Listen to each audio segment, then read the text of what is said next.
What if the thing threatening a newborn isn't a virus, or a tumor, or something that went wrong during delivery? What if it's a single letter in his DNA, one that shouldn't be there, copied into almost every cell of his body before he was even born?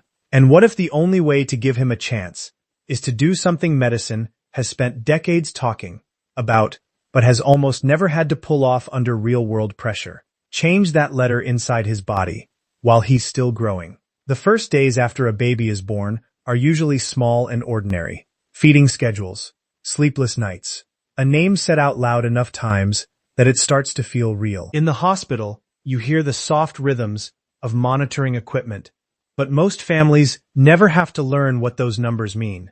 For some parents, that calm doesn't last. The first days become a race against biochemistry, against time, and against a problem that doesn't show up on the surface until the body's normal chemistry starts to fail. One of the reasons that happens is a group of conditions called urea cycle disorders. They're rare, but the biology behind them is basic and unforgiving. Every day, the body breaks down protein.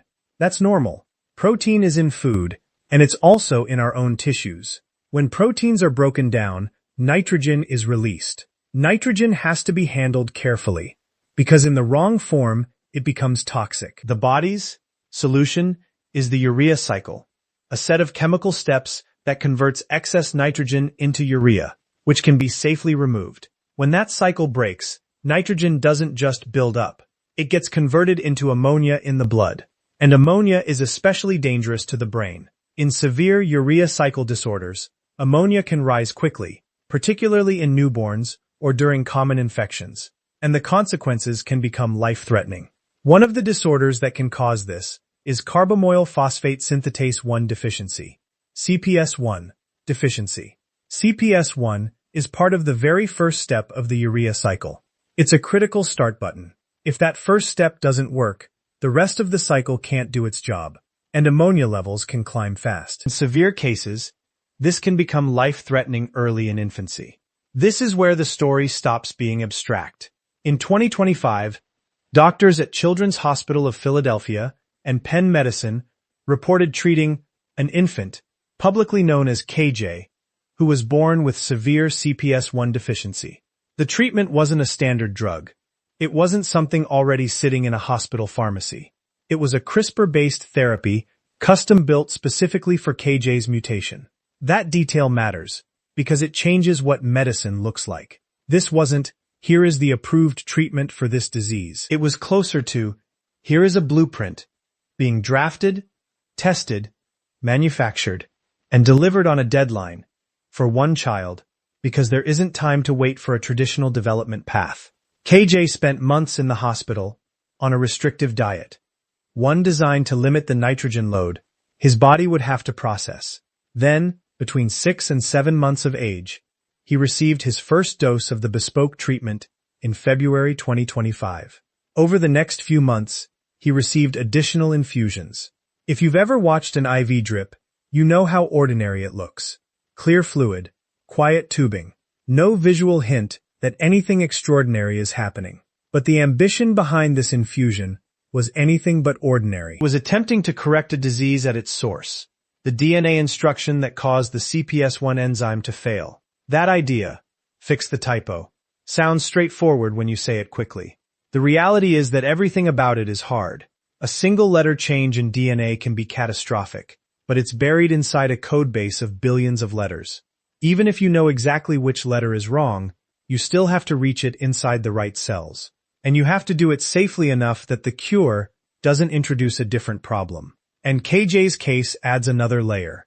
Speed. When the patient is one infant, you don't have years to iterate. You don't have the luxury of delay. The science has to meet the calendar. To understand why this treatment is considered such a major moment, it helps to rewind, not to a hospital, but to bacteria. Long before gene editing was a medical project, CRISPR was something microbes used to survive. In bacteria, CRISPR is part of an immune-like defense system. It helps bacteria recognize genetic material from past infections and respond more effectively the next time around. It's molecular memory, built into the genome. The leap from bacterial defense to human medicine took a long time. And it didn't happen because someone was trying to invent a miracle cure. It happened because basic research kept uncovering mechanisms nature had already built. In 2012, researchers showed something that changed the trajectory of biology. A CRISPR system could be programmed with RNA to cut a chosen DNA sequence. Instead of being limited to observing genetics, cataloging mutations, mapping inheritance, predicting risk, scientists suddenly had a tool that could be aimed. Genetics became something you could edit, not just read. But the earliest and most widely known form of CRISPR editing works like scissors. It cuts DNA at a targeted location. The cut itself is precise, but the repair process can be messy. Cells patch DNA breaks using their own repair machinery, and those repairs can introduce changes you didn't intend. That uncertainty is a big deal in any context. It becomes an even bigger deal when the context is a living human, and the target is a mutation you want to correct without collateral damage. So researchers started building something gentler, something that could change a DNA letter without creating the kind of break that forces the cell into a high-stakes repair job. Instead of scissors, the field began aiming for something closer to a pencil.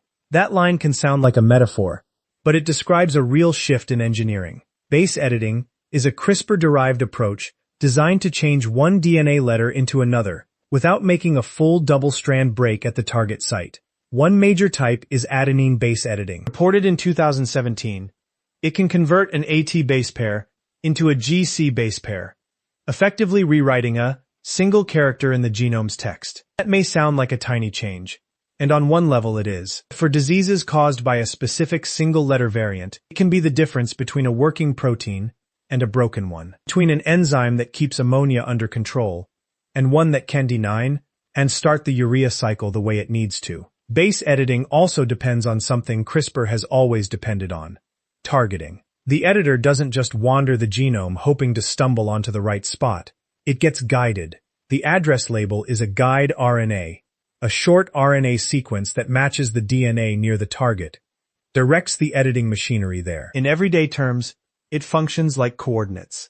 Change the guide RNA, and you change where the editor goes. Those are the concepts. They're clean on paper. Find the mutation, design the guide RNA, deliver the editor, fix the letter. Doing it inside a body is the part that turns those clean ideas into a real engineering problem. Because inside the body means working through the bloodstream, getting into the right organ, entering enough cells to matter, and doing it without triggering serious side effects. It also means operating in a living system that is constantly changing and adapting. Cells divide, organs grow. The immune system watches for intruders. Biology is not a static target. For CPS1 deficiency, the organ that matters most is the liver. That's where the urea cycle does its work. So if you're going to intervene at the genetic level, the liver becomes the key battlefield. And to reach the liver, you need delivery technology. This is where another scientific thread, developed for a different moment in history, suddenly becomes essential: lipid nanoparticles. Lipid nanoparticles are tiny fat-like spheres that can carry fragile genetic instructions, like messenger RNA, through the bloodstream and into cells. The key point is that mRNA is delicate. It gets degraded easily. If you want to deliver mRNA into a cell in a way that's practical, you need a protective carrier that can survive in the bloodstream long enough to do the job. For years, delivery was one of the most stubborn obstacles in genetic medicine. A tool can be brilliant in a lab dish and useless in a body if you can't get it to the right place. Then, during the COVID-19 pandemic, mRNA vaccines showed the world something very concrete. Lipid nanoparticles could deliver mRNA in real humans at massive scale. That didn't solve every delivery problem, and it didn't make gene editing simple, but it did change what felt practical. A piece of the infrastructure and know-how for delivering genetic instructions had already been demonstrated in the real world. In KJ's case, the therapy used lipid nanoparticles to deliver mRNA instructions for making the base editor, along with a guide RNA designed for his specific mutation. The intention was for the editing machinery to be produced inside his cells for a short time, make the intended change, and then fade as the mRNA and protein naturally break down. That approach is important because it's not just editing in the abstract. It's editing as a timed event. The editor is not meant to be permanent. The edit, if it happens, remains in the DNA of the edited cells, but the machinery used to make the edit is transient. When you lay it out like that, you can see why this became such a complicated, high-pressure project. It's not one invention, it's a stack of them. Gene sequencing to find the exact variant, CRISPR-derived machinery designed to make a precise change, and a delivery system capable of getting those instructions into the liver through an IV. And all of it had to be tailored to one child. The way the story unfolded is a sequence of steps that, in most medical contexts, would take years. Here, it had to happen while the clock was already running. First came the diagnosis. KJ was diagnosed shortly after birth with severe CPS1 deficiency and was transferred to CHOP. That matters, because CHOP is one of the places already operating at the edge of pediatric gene therapy research, where the distance between lab science and clinical reality is smaller than it is in most hospitals. Then came the work of identifying the exact genetic cause. Doctors and scientists sequenced and pinpointed the specific disease-causing variant. This is one of those moments where modern medicine feels almost surreal. The ability to read a person's genetic code and narrow a life-threatening disease down to a specific letter change. But it's also a reminder of scale. You're looking for one wrong letter among billions. Once the team knew the variant, they had to decide on the best tool for that kind of change. For certain single-letter mutations, base editing can be the cleanest option because it's INSI for letter-to-letter conversion, rather than cutting DNA and relying on the cell's repair. The next step was to build the guide RNA, the customized component that targets the editor to KJ Prime's exact mutation. This is where personalized medicine becomes literal. Change the guide RNA, and you change the destination. The rest of the platform can be similar. The guide determines where the machinery docks. Then came testing, because this kind of intervention lives and dies on safety. The team tested the editor in lab-grown cells. They also carried out animal studies, including genetically engineered mice carrying KJ Trime's mutation. They performed doses in macaques to assess toxicity before treating KJ. That testing sequence is the bridge between an idea and a treatment. Lab-grown cells can tell you whether the editor can make the intended change in a controlled setting. Mouse models can provide a living system where you can look for biological effects and potential problems. Studies in macaques are part of how teams assess safety signals in a system that minors the parrot. There is sojourns particularly for systemic delivery approaches. Only after those steps did the team deliver the therapy to KJ. KJ received an intravenous infusion beginning in February 2025. The dosing started very low, followed by higher subsequent doses. That's a cautious way to step into unknown territory. Begin with the smallest dose likely to provide information, watch closely, and then adjust. After that, the most important phase began. The waiting and monitoring, where the chemistry of a child's life either shifts or it doesn't. In the months after treatment, CHOP reported KJ tolerated 3 infusions from February through April 2025, with no serious side effects noted in their update. They also described meaningful clinical improvements. He could handle more dietary protein. He needed less nitrogen scavenging medication, and his ammonia levels were better controlled during common illnesses. An especially important detail, because routine infections can be the moments when metabolic disorders spiral into emergencies. Later updates described him reaching milestones like walking and talking. If you've ever followed a story about experimental medicine, you know how careful the language tends to be, especially when the patient is a child. And in this case, one point was emphasized for a reason. This was not presented as a magical cure. It was an experimental, first-of-its-kind intervention. KJ will need lifelong monitoring. Early success is not the same thing as certainty.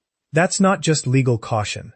It's scientific honesty. Editing DNA in vivo, inside the body, is a powerful idea, but biology doesn't sign contracts. You watch outcomes over time.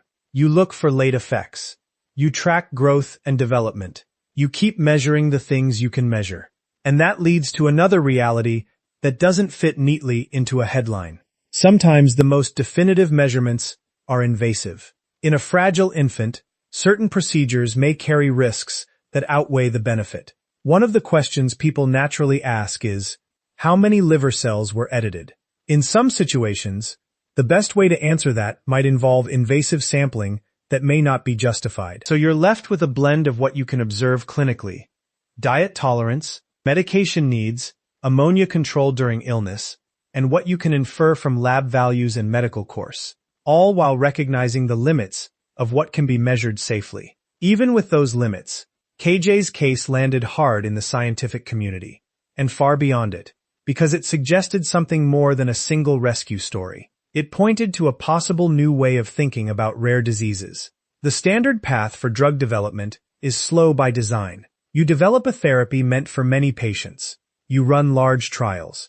You refine manufacturing. You build a market structure around a drug that will be used widely enough to justify the investment and logistics. Rare diseases don't fit neatly into that system. There are thousands of rare diseases, and some are so uncommon that even finding enough patients for a traditional trial can be difficult. For families, the result can feel brutally simple: supportive care, limited options, and the hope that someone, somewhere, is working on something that will arrive in time. KJ's case felt like a turning point because it leaned into a platform concept. Not one edit for everyone. A framework that can be rapidly customized. The delivery approach can remain similar. General manufacturing logic can remain similar. The safety playbook can build on prior experience. And then the guide RNA, the targeting component, can be swapped to aim the editor at a different mutation. That's not an argument that it becomes easy. It's an argument that it becomes repeatable in principle, in a way that one-off bespoke therapies usually aren't. Science News described this as a move from proactive therapies, built first, waiting for matching patients, to reactive ones: diagnose, sequence, design, build. The drug doesn't exist first. The patient comes first, and the therapy is built in response.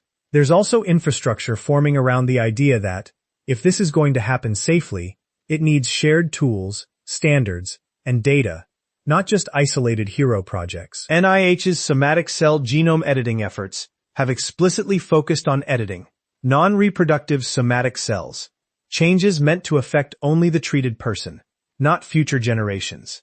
They've also focused on developing shared tools and standards intended to make translation safer and faster. This matters because gene editing isn't one thing. It's a set of technologies that can be used in different ways, with different levels of risk and different ethical implications.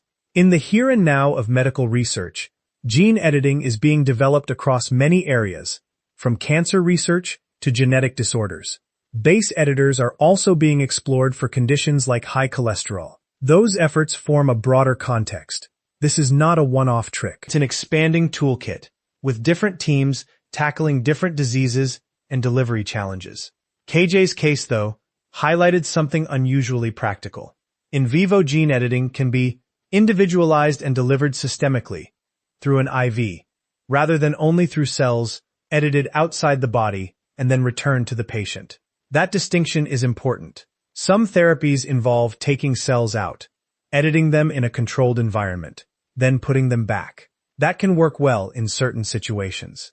But for a condition like CPS1 deficiency, where the key tissue is the liver inside a tiny infant, an in-body approach is part of the ambition. The story also brought the hard parts into view, parts that tend to be invisible behind the phrase, gene editing breakthrough.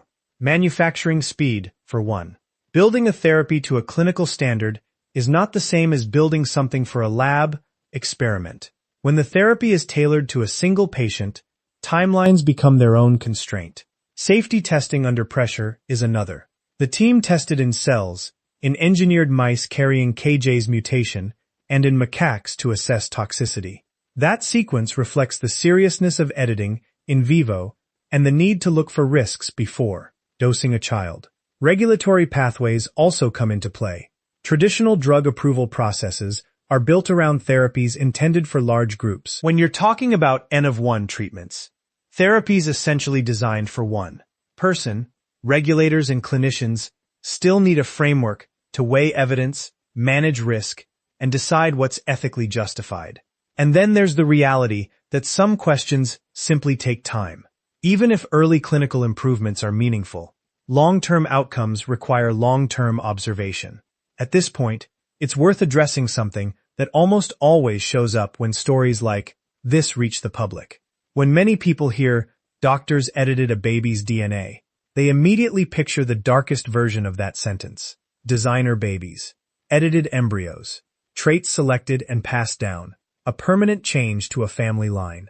That fear isn't imaginary. In 2018, the world watched a scandal unfold when human embryos were edited for reproduction, provoking widespread condemnation and triggering legal consequences in China. That moment clarified a boundary many people already felt.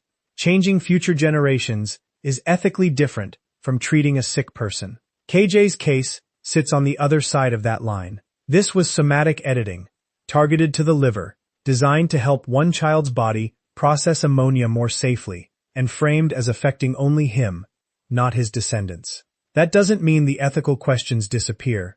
It means they're different questions. They're about safety, oversight, transparency, and how to responsibly move a powerful technology into medicine, especially when the patient is a child and the intervention is new. One of the most striking parts of KJ's story is that it doesn't read like science fiction when you look closely. It reads like a collision of many things that have been building for years. Faster genetic sequencing, CRISPR-derived tools with increasing precision, delivery methods capable of moving genetic instructions into cells, and clinical teams willing to do the painstaking work of turning those tools into something a hospital can actually use. If there's a breakthrough here beyond the biology, it may be that medicine is starting to learn what responsible gene editing can look like in practice, under clinical oversight, with guardrails, with careful reporting, and with the humility to describe early results without pretending they answer every long-term question. KJ's life forced a compression of timelines, not because the science suddenly became simple, and not because anyone found a shortcut around biology, but because the goal was specific and urgent. The problem had a name, an address in the genome, and a patient who couldn't wait. If this approach can be made safe, accessible, and scalable, it points toward a future of rare disease medicine that looks less like a single blockbuster drug and more like precision. Repairs, one wrong letter corrected for one person, then another, and another. Not a rewrite of humanity, a rewrite of a mistake.